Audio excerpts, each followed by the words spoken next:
عيله الزهرين بياعين الورد، فهي دي اقدم عيله بتبيع ورد في مصر. بقى انت دي لا ده تاريخ. خبي انت عليا لا لا مفيش حاجات نقدر نخبيها، ده تاريخ. يعني العيله نفسها كانت شغاله عيله في الورد. الزهرين الزهرين دي منين؟ من السيده زينب. من السيده زينب. ست اصولكم من الصعيد. الصعيد والشرقيه. لا بص بقى حلاوه ان الصعايده يبيعوا الورد. فالعيله جت من الصعيد، استقرت في السيده زينب، واشتغلت في الورد، وفتحوا بقى كان اللي هو ايه بقى الزهور اللي كان بيبقى على الاول كان في الزهور القطف اللي هي زي الفل والياسمين فل يا بيه. لا مش احنا بقى اللي بنعمل الفل. كان عندنا مزارع في حته اسمها منيا الشيحه بعد الجيزه طبعا بشويه. منيا الشيحه. الورد مهنه يعني رغم حلاوتها بس صعبه. يعني هي مش صعبه قوي، بس هو اللي يستحمل.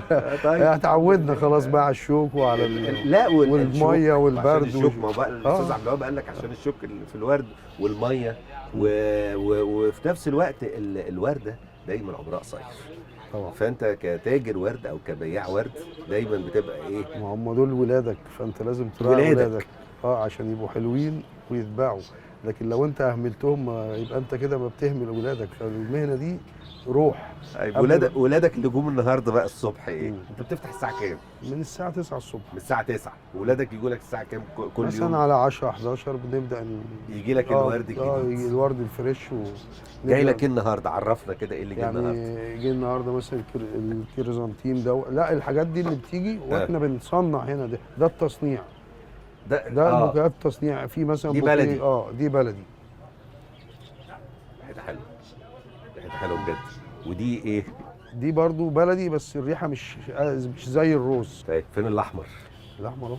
وفي الاحمر البلد اهو. والله بص الالوان مش متناسقه بس طبيعه الورد وجماله اما بيتحط جنب بعض. ده الاحمر البلدي اللي هو المصري بتاعنا. بيبقى جميل. دول ولادك اللي جم النهارده ومراعيهم انت وتمام ورششهم ميه. الورد يعيش قد ايه لو انا بشتري كل قد ايه ورد؟ ما انت حضرتك لو هتشتري الورد وهتراعيه في البيت ممكن يقعد معاك اسبوع 10 ايام. اسبوع. اعمل ايه؟ لازم كل يوم اغير الميه. كل يوم اغير الميه. وحاجه اي مقطع حد اخد حته بميل، زاويه بميل كده. ايوه. دي بتفتح المسام على اساس الورده تشرب ميه فتديك النضاره اللي هي بميل. بميل كده. ماشي تمام. دي بعملها. اغرب بوكيه ورد حد طلبه منك؟ لا هو كتير. في كتير بيطلبوا حاجات غريبه. غريبه. في واحد بيجي مثلا عاوز يكتب اسم المدام بتاعته او خطيبته على بوكيه.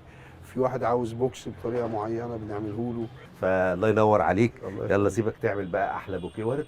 تمام. واحنا نشتري بقى منك النهارده حاجه حلوه. انت تنورني. وكل سنه وانت طيب ودايما منور باب اللوق. ربنا يبارك لك. شكرا جزيلا. شكرا. ربنا يخليك. تسلم.